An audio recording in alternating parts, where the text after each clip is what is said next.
미국의 한 대학에서 아주 재미있는 실험을 하나 했습니다. 제목은 뭐냐면 무표정 실험이에요. 무표정 실험. 실험실에 엄마하고 아기가 둘만 들어가서 앉아 있습니다. 근데 엄마는 일부러 작정하고 표정을 안 바꾸는 겁니다. 얼빠진 사람처럼 엄마가 멍하게 그냥 앞만 보고 가만히 있는 거예요. 아기가 어떻게 하는가를 관찰하는 겁니다. 처음에 아기는 엄마가 있으니까 엄마가 자기 봐달라고 막 재롱도 떨고 노래도 부르고 막 뛰어다니고 이러는데 엄마가 아무런 반응을 하지 않고 멍하니 있으니까 애가 당황하는 겁니다. 엄마한테 다가와가지고 막 얼굴을 만져보고 그리고 막 볼을 부벼보기도 하고 손도 잡아보고 그래도 엄마가 반응이 없으니까 이제 엄마를 막 때리기 시작하는 거예요. 왜 엄마 어디 갔냐는 거죠. 아무리 해도 엄마가 아무런 반응이 없자 얘가 슬퍼하게 됩니다. 그리고 분노하게 되고요. 슬픔의 감정, 분노의 감정이 이 아기한테 나타납니다.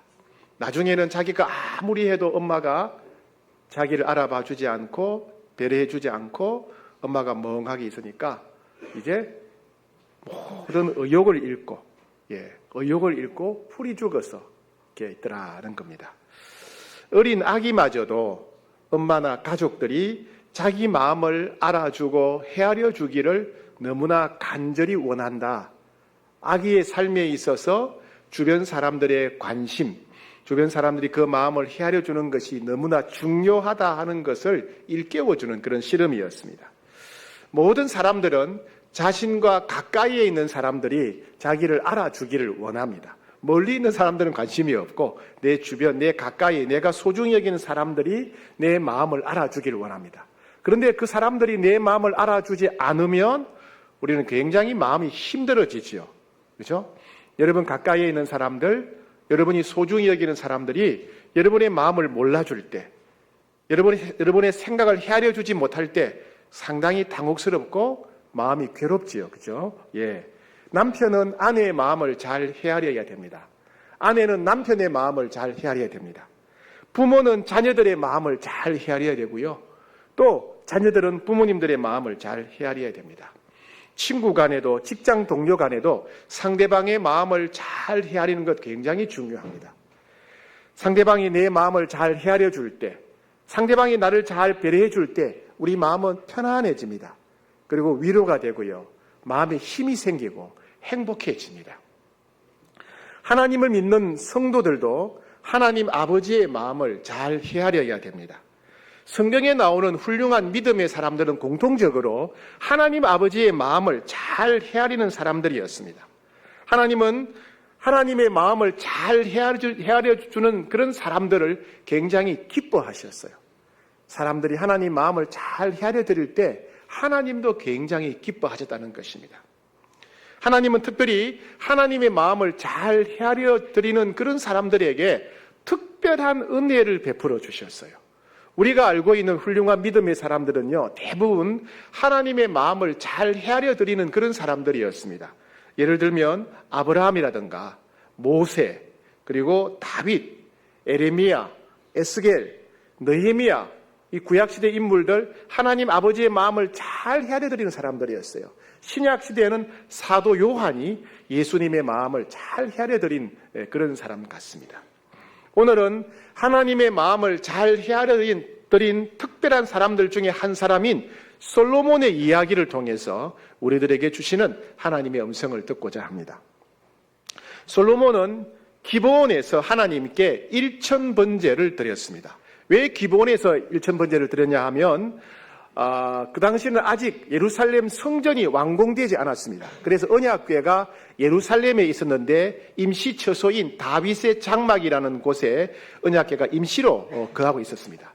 그리고 사람들은 거기에 오지 않고 기브온에 옛날에 광야에서 사용했던 장막이 성막이죠. 성막이 기브온에 있었던 겁니다. 그 사람들은 그 성막이 있는 기브온에 가서 하나님께 제사를 드렸습니다. 솔로몬도 기브온에 가서 그 성막 앞에서 하나님께 제사를 드렸는데 1000번제를 드렸다고 합니다. 이 번제는 뭐냐면 짐승을 다 태워서 바치는 겁니다. 내가 하나님께 충성합니다. 제가 하나님께 헌신합니다. 제가 하나님 사랑합니다. 이런 마음을 어떻게 표현하겠습니까? 그때는 내가 안수한 소나 양이나 염소를 온전히 불태워 바치게 되면, 온전히 바치게 되니까 하나님을 향한 충성, 하나님을 향한 사랑, 하나님을 향한 헌신의 마음이 하나님께 표현되어지는 것입니다. 솔로몬은 1000번제를 드렸답니다. 그러니까 소나 양이나 염소가 1000마리쯤 되었거나 아니면 1000일 동안 계속해서 번제를 드렸다, 이런 뜻일 수도 있습니다. 아무튼 솔로몬은 하나님을 향한 그런 헌신의 마음, 충성의 마음, 사랑의 마음을 고백했습니다. 자, 그런데 그날 밤에 꿈에 하나님께서 솔로몬에게 찾아오셨습니다. 살아계신 하나님은 우리들에게 찾아오셔서 만나주시지요. 그죠? 성경을 통해 만나주시기도 하고, 환상을 통해 만나주시기도 하고, 또는 꿈을 통해 만나주시기도 하고, 때로는 우리 생각이나 우리 마음에 직접 말씀하시기도 하고, 혹은 천사를 보내주시기도 합니다. 하나님은 솔로몬에게 찾아오시되 꿈을 통해서 찾아오시고 만나주셨어요. 오셔서 하신 말씀이 뭐냐 하면 이렇게 말씀하십니다. 내가 너에게 무엇을 줄까? 너는 구해라. 너 소원이 뭐냐? 내가 너의 소원 들어주겠다. 이렇게 하나님이 소원 카드를 한 장을 들고 솔로몬을 찾아오신 겁니다. 자, 그러자 솔로몬이 뭘 요구했냐 하면 9절 말씀인데 9절 말씀을 같이 한번 읽어보겠습니다. 시작. 누가 주의 이 많은 백성을 재판할 수 있사오리이까? 듣는 마음을 종에게 주사 주의 백성을 재판하여 선악을 분별하게 하옵소서. 하나님, 제 밑에 백성들이 너무너무 많습니다. 이 백성들이 서로 갈등이 일어나고 싸움이 일어나고 송사가 일어났을 때 바르게 판단할 수 있는 능력을 주십시오. 이게 솔로몬이 제시한 소원이었어요. 솔로몬은 왕의 권한으로 떡 주무르듯이 자기 마음대로 판결할 수 있었지만은 어느 백성 한 사람도 억울하지 않도록, 서운하지 않도록 정확하게 판단하기를 원합니다. 그래서 듣는 마음을 주십시오. 그래서 듣는 마음. 이 듣는 마음이란 뭐냐 하면 옳고 그름을 판단할 수 있는 지혜로운 마음을 말합니다. 옳고 그름을 판단할 수 있는 지혜로운 마음, 혹은 선악을 분별할 수 있는 분별력, 이 분별력, 지혜라고 표현할 수 있겠습니다. 이걸 하나님께 달라고 한 겁니다. 그런데 솔로몬이 이 듣는 마음, 선악을 분별할 수 있는 지혜를 달라고 기도하자 하나님께서 그 기도를 들으시고 매우 기뻐하셨다고 합니다. 10절에 보니까 솔로몬이 그것을 구하매 그 말씀이 주의 마음에 든지라. 쉬운 성경에서는 주께서는 솔로몬이 지혜를 달라고 하자 기뻐하셨다. 마음에 쏙 들었다는 겁니다. 야, 너 어떻게 그런 기도를 하느냐? 야, 너무 잘했다. 이러면서 하나님께서 솔로몬의 기도를 칭찬해 주십니다. 칭찬. 예, 이렇습니다. 솔로몬아, 내가 너에게 소원 카드 한 장을 주었는데 너는 보통 사람들이 구하는 소원, 즉 장수하거나 부자가 되거나 자기 원수를 갚아달라고 하는 이런 기도를 하지 않고 너는 한 장뿐인 이 카드를 너 자신을 위해 사용하지 않고 백성들을 위해서 사용했구나. 참 잘했다. 그러시면서 하나님은 그래서 내가 너무 기뻐서 네가 소원한 대로 백성들의 송사 문제를 잘 판결할 수 있는 지혜, 분별력을 내가 너에게 주겠다. 그리고 네가 구하지 않았던 부귀의 복과 영광의 복과 장수의 복도 내가 너에게 주겠다. 이렇게 말씀하신 겁니다.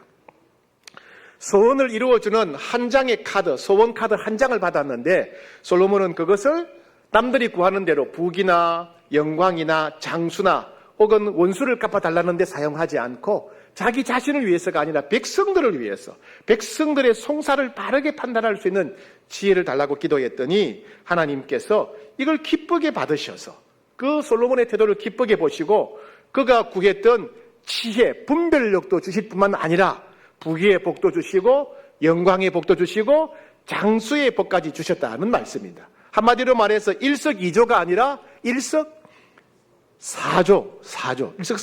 그죠? 돌을 한번 던져서 새 2마리가 아니라 새 4마리를 잡은 겁니다. 기도 한번 했더니 하나님께서 지혜도 주시고 부귀도 주시고 영광도 주시고 장수도 주셨으니까 기도 한 번으로 4가지 복 받았으면 일석사조잖아요. 그죠? 예, 그런 복을 받았다는 겁니다. 자, 그런데 이 이야기를 하나님께서 왜 성경에 기록하셨을까요? 배 아프라고요? 아이고 솔로몬은 좋겠다. 배 아프라고요? 아니죠. 그죠? 우리도 솔로몬처럼 하나님이 기뻐하시는 기도를 하면, 우리도 솔로몬처럼 하나님을 감동시키는 기도를 하게 되면 하나님은 우리들에게도 놀라운 은혜를 베풀어 주신다 하는 것을 보여주시기 위해서 기록하셨을 것입니다. 그렇습니까? 네. 자, 과연 하나님은 지금도 우리가 하나님을 기쁘시게 드리는, 하나님 기뻐하시는 기도를 드리면 우리의 모든 필요를 하나님이 넘치게 채워주실까요? 예. 그렇다면, 하나님이 그 기도에 응답하신다면 우리는 어떤 기도를 해야 하나님이 가장 기뻐하실까요? 우리는 무엇을 구해야 하나님의 감동이 될까요? 우리의 어떤 기도가 하나님을 기쁘시게 드리고 하나님 마음에 감동이 될까요? 예수님은 잃어버린 영혼을 위해서 기도할 때 하나님이 그렇게 기뻐하신다, 감동을 받으신다고 말씀하셨습니다. 우리는 중요한 이야기를 할 때는 반복해서 말하죠. 그죠? 반복해서. 그죠? 그러면 자녀들은 아이고 했던 얘기 또 하신다고 이러지만은 모든 사람은 다 그래요. 중요한 이야기 할 때는 반복해서 이야기하기 마련입니다. 예수님은 누가복음 15장에서 똑같은 주제인데 3가지 다른 이야기를 반복해서 말씀하셨어요. 왜요? 너무 중요하니까. 왜요? 하나님 아버지가 기뻐하시는 것이 무엇인지를 우리들에게 가르쳐 주고 싶으셔서, 하나님께서 기뻐하시는 기도가 무엇인지, 하나님이 원하시는 것이 무엇인지 하나님의 마음을 우리들에게 생생하게 보여주고 싶은 예수님의 마음 때문에 예수님은 똑같은 주제의 이야기를 3번이나 반복해서 말씀하신 것입니다. 누가복음 15장에 보면 3가지 이야기가 나오는데 첫 번째 이야기는 양을 잃어버린 목자의 이야기입니다. 어느 목자가 양을 100마리 키우고 있었는데 한 마리를 잃어버렸습니다. 우리는 양을 키우는 사람들이 아니까 100마리 중에 하나 잃어버리면 괜찮지 뭐 99마리 이렇게 생각하기 쉽죠. 그런데 양을 키우는 사람들은 달라요. 유대인들이나 전 세계 양을 키우는 사람들 보면요, 양도 다 성격이 다르고 모양이 다른 거예요. 그러니까 양한테 다 이름을 지어줍니다. 양에게 그 이름을 지어줘요. 이름을 지어주고 양을 자식같이 여깁니다. 그렇죠? 여러분 가정에도 강아지를 키우다가 잃어버렸던 적이 있으실 거예요. 그죠? 뭐 잃어버리면 뭐 그냥 할 수 없지 뭐 새로 사오면 되지, 그렇게 쉽게 생각이 되던가요? 아니죠. 그죠? 뭐 애들은 울고불고 난리가 나죠. 예. 그런 것처럼 이 목자도 양을 잃어버리니까 애가 타는 겁니다. 양을 잃어버릴 때 애가 타는 거예요. 그래서 99마리의 양을 우리에 잘 가둬두고 보관해두고, 그리고 잃어버린 양을 찾아 나서서 밤새도록 찾아서 양을 찾습니다. 그리고 얼마나 기쁘고 좋은지 그 양을 어깨에 메고 와요. 우리 아이들은 무등 태우죠. 그죠? 무등 태우듯이 그 무거운 양을, 사람이 양을 탄 게 아니고 양을 어깨에다가 메고 집으로 돌아옵니다. 그리고 잔치를 벌이고 친구들과 이웃을 초청해요. 내가 양을 잃어버렸었는데 찾았다면서 마치 아들을 잃어버렸다가 찾은 것처럼 그렇게 기뻐하면서 잔치를 열었다는 겁니다. 두 번째 이야기는요, 돈을 잃어버린 어느 여인의 이야기입니다. 어떤 여자가 10드라크마가 있는데 그 10드라크마 중에서 1개를 잃어버린 겁니다. 이 드라크마는 그리스, 헬라의 화폐 단위입니다. 로마에서는 데나리온이라고 하지요. 이 데나리온과 드라크마는 같은 가격인데 노동자의 하루 품삯이라고 보시면 됩니다. 그러면 대충 오늘날로 환산하면 얼마쯤 되지요? 한 10만 원쯤 되겠죠. 그죠? 그러니까 한 드라크마, 한 데나리온은 한 10만 원 정도 보면 된답니다. 10만 원 정도의 은화입니다. 은화. 은으로 만든 돈, 네, 은전이에요. 그런데 단순히 10만 원이 아니었어요. 그 당시 남자들은 결혼식 할 때 이 드라크마를 이용해서, 한 개가 10만 원짜리겠죠. 이 은화를 이용해서 목걸이를 만듭니다. 그리고 결혼식 할 때 신부의 목에다가 걸어준다는 거예요. 사랑의 정표로서. 사랑의 정표로서 드라크마로 목걸이를 만들어서 신부의 목에 걸어준다는 겁니다. 우리도 여러분 결혼할 때 반지나 이렇게 목걸이 하지 않습니까? 그런 것처럼. 그렇다면 이 여인이 잃어버린 드라크마 1개는 단순히 10만 원 정도의 화폐 가치를 넘어선다는 얘기예요. 나를 향한 남편의 사랑의 정표라는 거예요. 반지가 많지만은 그 중에 결혼 반지가 제일 귀하지 않습니까? 그죠? 그것처럼 남편의 신랑의 사랑의 고백이 담겨 있는 드라크마인 거예요. 너무 귀한 거예요. 그래서 이 드라크마를 찾으려고 온 집을 샅샅이 뒤집니다. 그랬더니 결국에는 드라크마를 찾아요. 남편의 사랑의 정표인 드라크마를 찾아서 얼마나 기쁜지 역시 잔치를 열어가지고 친구들과 이웃을 초청해가지고 내가 드라크마 잃어버렸다가 다시 찾았다고 막 기뻐하면서 기쁨을 나누었다. 예, 그 드라크마를 잃어버린 그 여인의 심정, 이 하나님의 마음이라는 거예요. 예. 그 다음에 세 번째는 재산을 다 탕진한 아들을 기다리는 아버지의 이야기입니다. 어느 아들이 아버지에게 자기가 받게 될 유산을 미리 달라고 요청합니다. 아버지가 멀쩡히 살아계심에도 불구하고 유산을 달라고 하는 거예요. 그래서 아버지는 그냥 아들이 달라는데 유산을 물려줍니다. 그럴 때 아들은 유산 챙겨가지고 집을 떠납니다. 그리고 멀리 가서 그 돈을 가지고 생활하는데 허랑방탕하게 써가지고 금방 돈을 다 날려버립니다. 하루아침에 알거지가 되었어요. 자, 그런 소식을 들었을 때 여러분 아버지의 마음이 어떨까요? 여러분 자녀가 그렇게 유산 달라 해가지고 멀리 다른 나라가 돈 다 써버렸다. 거지가 되었다. 아이고 고소하다. 아이고 내가 살았는데 유산 달라더니 잘 됐다. 기분 좋아하시겠어요? 아니죠. 그죠? 예, 그거는 그거고 아들이 고생한다 싶으면 막 애가 타지 않겠습니까? 이래서 뭐하고 있나 빨리 집으로 오지. 얼마나 아버지 마음이 애가 타겠습니까? 그게 아버지 마음이죠. 아버지들은 가만히 계시네요. 아닌가? 안 그러세요? 아버지들? 괜찮으세요? 아유, 억울하세요? 유산 가져가가지고 지금까지 잘 됐다고 그냥 그러겠습니까? 아니죠, 그죠? 마음이 아프겠죠. 그죠? 속이 상하고, 이 빨리 안 오고 뭐 하냐? 애가 타지 않겠습니까? 아들이 오는데 완전 그냥 알거지가 돼가지고 오는 거예요. 근데 아버지는 늘 아들 걱정이나 돼가지고 아들이 올 때까지 마을 밖에서 기다리고 있는 거예요. 그래서 보니까 저 멀리 아들이 오니까 기다리지 못하고 막 아들에게 달려가요. 달려가서 아들을 끌어안고 막 볼을 부비고 왜 이제 왔냐고 더 빨리 오지? 왜 고생하다 왔냐고 빨리 오지? 그러면서 아들을 끌어안고 아들의 손을 잡고 와서 큰 잔치를 엽니다. 아들을 찾았다고 기뻐하면서 잔치를 열었다. 그런 이야기죠. 네. 이 세 가지 이야기는 전부 다 잃어버린 영혼을 대해서 하나님이 얼마나 마음 아파하시는가, 잃어버린 영혼이 돌아왔을 때 하나님이 얼마나 기뻐하시는가를 자세하게 감동적으로 표현한 그런 본문이죠. 그죠? 하나님 그렇게 기뻐하신다는 거예요. 예. 또한 하나님은 잃어버린 영혼이 돌아오기를 너무 기다리시는 걸 표현하시기 위해서 예수님은 추수꾼 농부의 이야기를 하셨어요.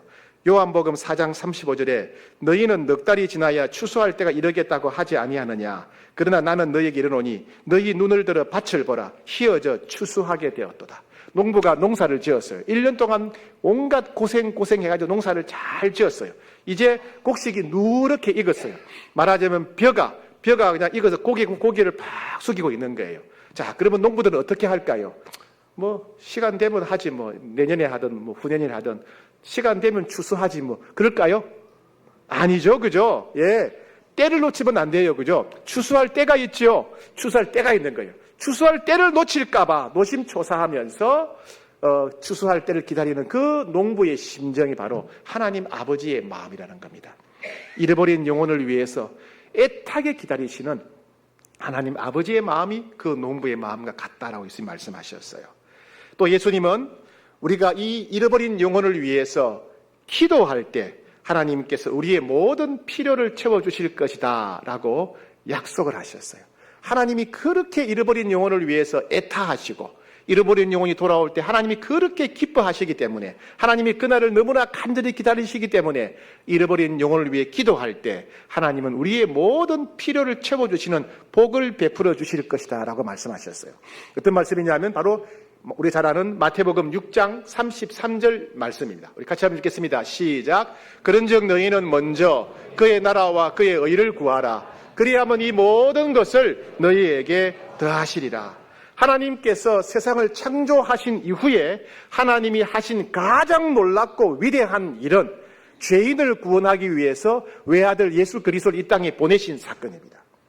예수님은 이 땅에 오셔서 공생애를 시작하실 때에 뭐라고 말씀하셨냐 하면 하나님 나라가 시작되었다. 하나님 나라가 시작되었다라고 선포하셨습니다. 그래서 누구든지 자기 죄를 회개하고 예수님을 구세주와 주인으로 믿게 되면 하나님의 자녀가 되고 하나님 나라의 백성이 됩니다.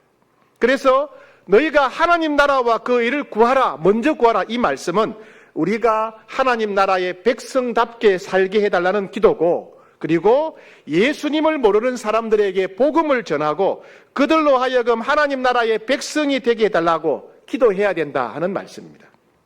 즉 하나님을 기쁘시게 되는 기도란 예수님을 모르는 사람들에게 복음을 전하여 그들도 하나님 나라의 백성이 되게 해달라는 기도입니다. 우리가 잃어버린 영혼이 돌아와서 하나님 나라의 백성이 되도록 하는 그런 기도는 하나님을 기쁘시게 드리는 기도고 하나님께서 우리의 모든 필요를 채워주시게 하는 기도라는 것입니다. 자, 마태복음 6장 33절 다시 읽겠습니다. 시작. 그런즉 너희는 먼저 그의 나라와 그의 의를 구하라. 그리하면 이 모든 것을 너희에게 더하시리라.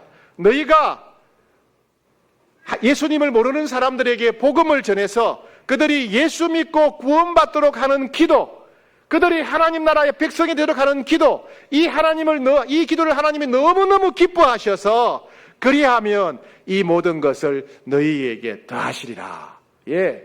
잃어버린 영혼을 위해서 너희가 기도한다면 그리하면 이 모든 것을 너희에게 더하시리라는 주님의 약속의 말씀입니다. 이제 행복한 초대가 오늘 선포됩니다. 이번 한 주간은 기도 주간으로 우리가 잃어버린 영혼을 위해서 집중적으로 기도하는 시간이 될 것입니다. 여러분, 이 기도가 얼마나 중요한가 우리는 기억해야 됩니다. 잃어버린 영혼, 우리가 전도해야 될 오이코스가 누군지를 기억하고 그들을 위해 기도하는 것, 하나님을 기쁘시게 드리는 기도가 될 것입니다. 그리고 놀라운 기적, 하나님의 놀라운 은혜의 문이 되는 기도가 될 것입니다. 여러분, 기도는 10번, 100번, 1000번, 10,000번 강조해도 부담스러운 게 아니지요. 우리가 하나님을 위해서 할 수 있는 가장 위대한 일, 기도하는 것이지요. 내가 별 볼 일 없는 사람, 내가 아무것도 가진 것이 없는 평범한 사람이지만은 내가 할 수 있는 가장 위대한 일, 기도하는 일이라고 할 수 있겠습니다. 왜냐하면 기도할 때 하나님이 역사하시기 때문에 그래요. 기도할 때 하나님의 전능하신 기적이 나타나기 때문에 그렇습니다. 기도하는 사람과 기도하지 않는 사람, 같은 교회 다니지만은 같이 예수 믿지만은 기도하는 사람과 기도하지 않는 사람은 하늘과 땅 차이입니다. 기도하지 않는 성도는요, 머릿속으로 생각만 합니다. 그런데 기도하는 사람에게는 역사가 나타나고 기적이 나타나고 소원이 이루어집니다. 기도하지 않는 사람은 인생을 자기 힘으로만 살아가는 사람이에요. 그러나 기도하는 사람은 하나님의 전능하신 손을 의지해서 살아가는 사람입니다. 기도하는 게 중요하다는 말씀이죠. 여러분, 기도하셔야 됩니다. 행복한 초대를 맞아서 특별히 잃어버린 영혼을 위해서 기도하셔야 됩니다. 또 그 기도가 우리 인생을 의미 있고 가치 있게 성공한 인생으로 만들어주게 될 것입니다. 여러분, 세상 사람들은 성공의 기준이 뭐예요? 돈을 얼마나 많이 벌었느냐, 얼마나 높은 지위에 올라갔느냐, 어떤 학위를 받았느냐, 이런 것이 세상 사람들의 성공의 기준입니다. 어떤 목사님이 이렇게 말했습니다. 나를 만나서 행복하게 된 사람이 몇 명인가, 이게 우리의 행복의 기준이라는 거예요. 설득력이 있는 것이라고 생각합니다. 여러분, 가슴에 손을 올리고 한번 가만히 생각해 보십시오. 나를 만나서 행복하게 된 사람이 몇 명인가, 그게 우리 인생이 성공한 인생인가 실패한 인생인가를 판단하는 기준이라는 거예요. 나의 남편이, 나의 아내가 나를 만나서 행복한가, 나의 자녀가 나를 만나서 행복하게 되었는가, 나의 부모가 나를 만나서 행복하게 되었는가, 내 직장 동료가, 직원이 나를 만나서 행복하게 되었는가, 나의 이웃이, 내 친구가 나를 만나서 행복하게 되었는가. 우리가 다른 사람의 인생에 선한 영향력을 미치는 것, 다른 사람들이 행복하게 살도록 도와주는 것, 그것은 바로 예수 그리스도를 소개하는 것, 바로 복음입니다. 그렇죠? 복음이에요. 복음이 바로 그들을 행복하게 합니다. 주님은 한 사람의 영혼이 얼마나 소중한지 천하보다 귀하다고 하셨어요. 천하보다 귀하다는 말이 뭐예요? 지구상에 있는 모든 돈과 금은 보화를 다 모아놓은 것보다 한 영혼이 더 귀하다, 이런 말씀이에요. 지구상에 있는 모든 돈, 모든 금은 보화를 다 모아놓은 것보다 한 영혼이 더 귀하다는 말입니다. 그래서 어떤 분이 이렇게 말했습니다. 내가 1000년을 사는 동안 내가 100년이 아니라 1000년을 사는 동안 단 한 명의 영혼을 그리스도께로 인도하고 그 밖에는 아무 일도 하지 못했을지라도 나의 삶은 무한히 가치 있는 삶이 될 것이다. 왜? 내가 1000년 살면서 한 명 전도한 그 영혼이 천하보다 귀하기 때문에. 그래서 우리가 잃어버린 영혼을 위해서 기도하는 것, 하나님이 기뻐하시는 겁니다.